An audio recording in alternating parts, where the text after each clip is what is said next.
Well, howdy, welcome to the Bender Bunker and Hump Day Twang Lick. This is Hump Day Twang Licks number 14, I believe. This is about mid-April, tax season. That's no fun. So let's get back to the fun stuff, which is our mission here on Hump Day to put a little twang back into your work week. Because sometimes the work week can take it out, if you know what I mean, and I think you do. So for those new to the series, every Wednesday Hump Day, we try and do some non-B-Bender Twang Licks just to keep things spicy for the rest of the week. And they're all available to you at the end of this video. I've got a direct link to the Hump Day Twang Licks playlist. You can see the other 13 easy to access on that playlist. So there's all kinds of twang waiting for you there. Before we kick this off, I want to say a quick thank you to the subscribers of the Bender Bunker. We hit a milestone this week. We actually got just over 100 plus subscribers to the Bender Bunker, which is no easy feat considering all that's available for you to view on YouTube. So I appreciate the subscribers and excited that we're starting to grow at a pretty good pace. And a quick shout out to our viewers outside of the US, primarily in the UK and Canada, a little bit Australia from what YouTube's showing me on their analytic reports. So a Bender Bunker howdy to all those viewers outside of the US. So what we do in the Hump Day Twang Licks, of course, is we try and have a backing track each month to play over, give it a little bit of context. I'm going to fire up the April backing track that you probably heard last week when we started this April adventure, and then I'll play this week's Hump Day Twang Lick over it. All right, here we go.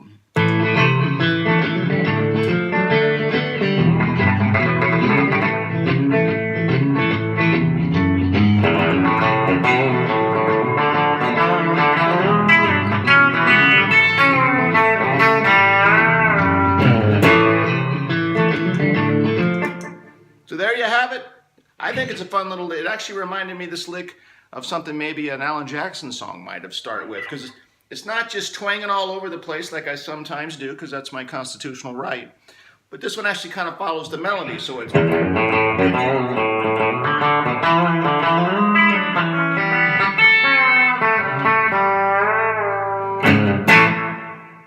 if that sounds fun to you, go grab the twang instrument of your choice, because we're going to get right on it. All right, you know the drill. I'm going to move up close for the hot fretboard action. We're going to divide and conquer. The main riff that starts this is actually quite easy. It only involves open string, 2nd fret, and my index finger. So how hard could it be? Again, it is. So let's learn that real quick. It starts with the low E being hit twice open and then the 2nd fret on the low E. So it's... Try and do it so it's even more visual here. And then we're going to the open A string twice. Back to the low E 2nd. And then we go back to the 2nd on the A, but we're going to give what we call the waggle, kind of a half bend before we hit it. And then open. So that's the whole riff.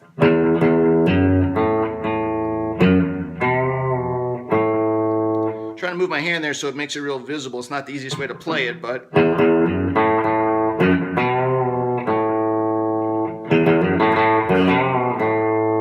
Alright, now here's the good news. Once you learn that, all you have to do is start it one string up on the open A, and it's the exact same riff, so you get 2 for the price of 1. So again, you start that on the open A string. Of course, that leaves us there now with the open D string, your 4th string, ringing.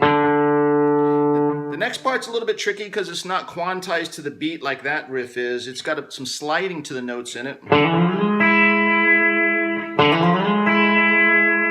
That's what you're shooting for. So there we are on the open D string and ringing. We're actually going to go ahead and pick that open D string again and then fret it with our index finger on the 2nd.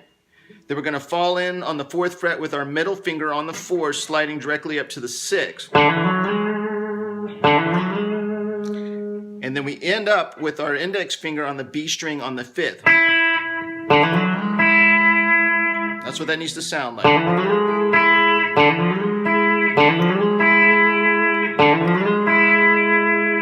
So for context, from the beginning.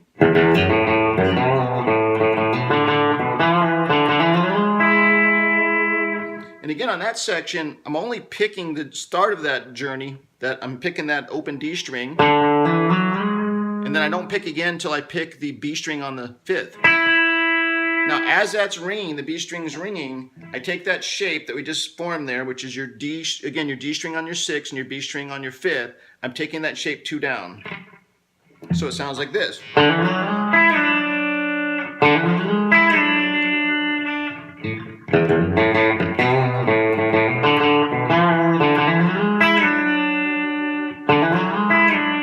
So practice that a few times till you get it smooth.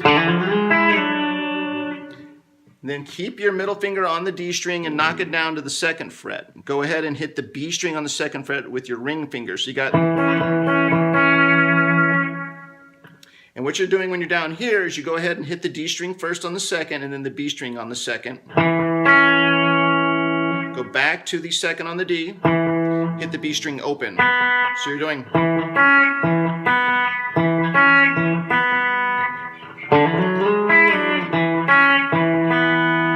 And then the next part is... And what that is you take your little finger up to the high E on the 5th, and then you're going to go to the G string on the 4th with your middle finger, but you're not going to pick it till you give it kind of a half bend. And then you end up on the G string 2nd with your index finger.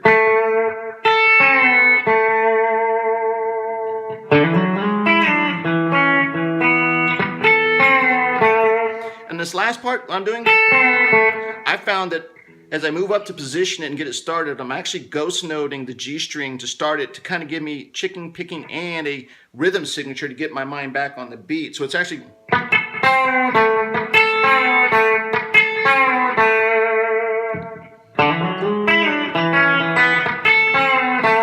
You can kind of hear it there. All right, so now we've got our index finger on the G string on the 2nd. Go ahead and keep it there, because what we're doing next is going to be on the open A string. We're going to pick the open A string and then we're going to roll the 4th and the 5th.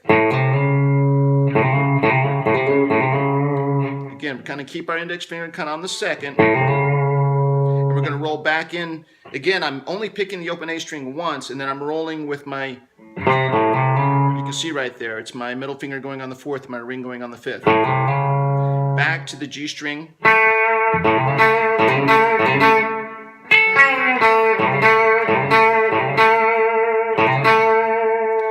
And then once I do that, I go and hit the G string to end it open.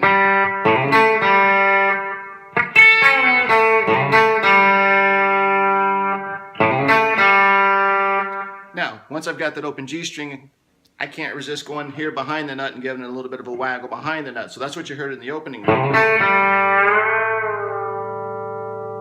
Your choice. That's what I like to do. All right, so one time from the top.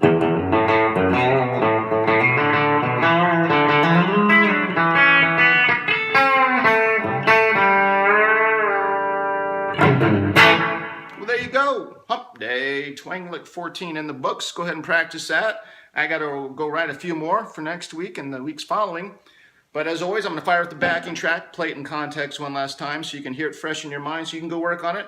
And as always, I appreciate you watching the Hump Day Twang Lick lessons. We've got some more B-Bender lessons coming up here in the near future as well. We haven't forgotten about our friend the B-Bender that started this whole journey. Don't worry about that. And as always, if you enjoyed any part of this, go ahead and give it a like. Share it with another guitar twang buddy if you want. And I'm going to fire it up and get on out of here. I'll see you next time.